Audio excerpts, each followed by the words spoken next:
Hi everyone, welcome to my channel. This week I'll be reviewing Married at First Sight Season 13 Episode 15. In this episode, the couples meet up with Dr. Pepper and they have conversations with Dr. Pepper. I always love Dr. Pepper meeting with the couples because I think she's able to help them address whatever concerns they have and find a way to resolve their issues and move forward. So, in this episode, I'll be reviewing the couples as I normally do. First, we'll start off with Rachel and Jose. With Rachel and Jose, for me, I've said it for quite a while that I don't see any growth. I know they try to make out that their marriage is working, but I don't see anything substantial that shows me that their marriage is working. um, they keep trying, in my opinion, they keep trying to convince the audience and everybody else that they are working, but I don't think they are working as much as they're making out. I could be wrong. They did talk about their childhood homes. They met up with Dr. Pepper. For me, I really don't see anything about them that's working, and I really don't see anything about them that I'd want to comment about at this point in time. But I don't know. They might shock us and have a successful marriage. We'll see. From there, we move on to Brett and Ryan. Brett and Ryan, for me, um, I think it's sad that Ryan is he has lost an amazing partner just because he has focused on very minor things and hasn't given um, Brett a chance, because I think Brett is an amazing partner, and had he given her the opportunity and got to know her, he might have fallen in love with her. And because of his skewed view on love and how you're supposed to be in a relationship, I think this is why he struggled to make his marriage work, and that's why he's going to struggle even on the dating apps. They they took each other back. They had conversations about their childhood, and you know Ryan took Brett fishing, and she appreciated that and enjoyed that. And then, just as they were going to discuss about Brett's childhood, Brett received a message to say that Ryan is back on dating apps, which is sad because I don't understand what Ryan. I don't think Ryan knows what he's looking for in a partner. I think this is why he struggles and is constantly dating and dating and dating, because he doesn't know what he's after. And so I love the fact that finally Brett was able to speak up for herself and actually tell him how she felt. And afterwards, he walked out, and I don't see them really working. It's really sad that the experts had matched great couples this season, but some of them were so focused on very small things that they didn't give their partner a real shot. And so and so a lot of them, I think, are going to regret their decisions. Mainly Johnny and Ryan, I think, are going to regret their decisions on how they treated their partners. I know the women are not perfect, but at least they're women that they could have built a relationship with and had a future with. But because they've been so focused on their idea of love and what an ideal relationship should be, and haven't been able to articulate it, I think this is why their marriages have failed or are failing. From there, we move on to Bo and Johnny. Bo and Johnny, for me, Bo is not perfect, but I think Johnny, after today, I think I now understand what Pastor Carl meant when he said, "Is there somebody else?" And I think Pastor Carl was right to suspect that there was somebody else Johnny was speaking to. And at the time, he refused to say no, but now we found out what was happening. So with Bo and Johnny, they took each other to their childhood homes. They were actually able to open up and sort of have conversations, because one thing I've always loved about Bo and John is their ability to communicate. And Johnny understood that his father leaving his family had a very negative impact on him. Um, Bo was able to address her issues with how she grew up and how it was a source of shame for her. And I think for the two of them, they were able to give each other, a glimpse of what their childhood was like. From there, they then set out on with Dr. Pepper, and that's when it came up that Johnny has been speaking to Bao's friend, um, Sarah, which is sad though. I don't understand. Do these people not watch previous episodes? Do they not watch previous seasons? This was played out between Mindy, Lindsay, and Zach. And that's the same excuse that John is giving, that, oh, the reason why my marriage is not working is because Sarah's told me that Bao does this, Bao does. And it's just like, that's not a justification. Why did you, if she told you that, why did you not come and tell your wife? Or why didn't you call her and have the three of you sit down and say, this is what your friend is saying about you, and what do you think? In my opinion, Johnny was already out, one foot out the door, and he just needed justification for him walking out on Bao.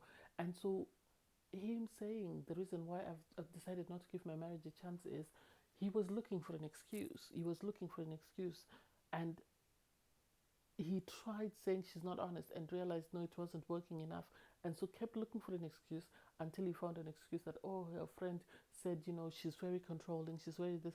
And it's like, that's not the way it comes out. People watching can see how controlling you are in the way you're constantly going up and down, always sort of doing 360s in your relationship. And so I really don't know what's going to happen for them. Don't know. I really hope something is done, because Johnny had an ideal partner. Bao has really made a lot of progress. Bao has gone from freaking out that she got a jersey to sort of bending over backwards, saying, I had a crush on this guy. She's really tried to make this marriage work. Obviously, we can only go by what we've seen, but from what we've seen, she's made a lot of effort, and he doesn't seem to appreciate it, because I think, in my opinion, he feels the effort she's made is not of effort he's wanted to see. And I don't know what he's wanted to see, because he's a good communicator. I don't know why he just didn't tell her what he wanted. And it's sad, it's really sad that he's losing on an amazing partner for him, and someone else is going to capitalize on that. Anyway, from there, we move on to Zach and Michaela. Zach and Michaela, for me, Zach and Michaela never stood a shot. I think Zach's experience of having COVID right at the start of their marriage is the reason why things have just spiraled out of control, and they've got to a point whereby I think they've just reached an impasse. And I think because I was happy that Dr. Pepper was able to do a couple of meetings with them and try to sort of reach an understanding and find a way of helping them, because I think Zach has wanted to express himself, but he has struggled to say what he wanted to say, and so this is why they've always people have called him an instigator. I don't think that's it. I think Dr. Pepper was able to articulate exactly what he means. Zach is trying not to hurt Michaela's feelings, one, and I think after last season he's trying to not come across like Mr. Blessed. So this is why he's constantly sort of going back on what he says, because what in my opinion, from what I've seen, when he says to Michaela, let us get a divorce and then let's meet outside, I think he means let's meet outside of the experiment, where we're not having producers, cameras following us and everything, and just being two people trying to see if they can make things work. And if things work, hooray. If they don't work, hooray. That's my understanding, but he's not able to articulate that. And so it comes across as him sort of being confused as to whether or not he wants to get married.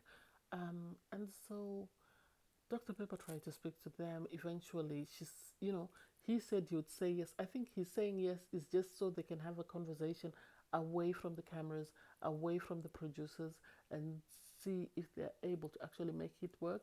But I really struggle. And it's sad that Michaela is not able to reflect on her behavior or her attitude and see exactly where she went wrong, because she seems to be in denial about her attitude and how she behaves. But anyway, that's the two of them. So at the moment, we'll see how they go. From there, we conclude with Gil and Merla. Gil and Merla, for me, have shocked me, I think, because they've actually made a lot of progress from day one, which if Gil and Mela were behaving the way that Jose and Rachel behave, like, oh, everything is working, then I would understand, because at least you can see their progress. Whereas Mela whereas Rachel and Jose have just been Australian, you can actually see the angle and the incline that Gil and Merla are progressing in their marriage. They are working on their marriage. They are making changes to develop their marriage. And so I was happy when they met. You know, I later found out, I didn't realize that, her where she grew up is way further than where they're filming. So Merla took Gil to play volleyball because that's what she did as a kid. Gil took her to his childhood home where his dad was killed, and Merla is trying.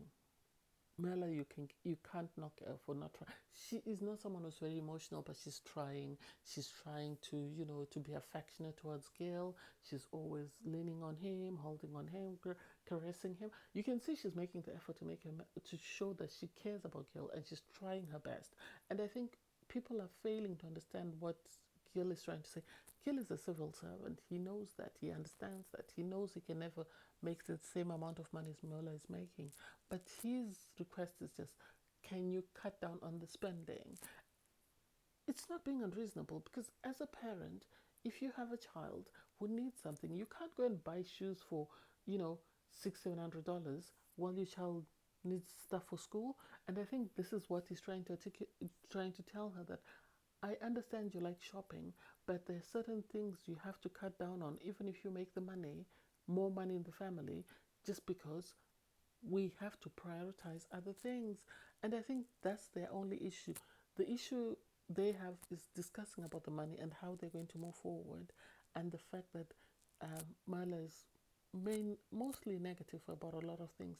But I see their progress and I see their ability to make their marriage work. So I hope on decision day they continue to say yes and they're able to find a way forward. Um, Anyway, that's been my review for this week. Thanks, guys, for watching. Please don't forget to comment, like, share, and subscribe. See you next time. Bye.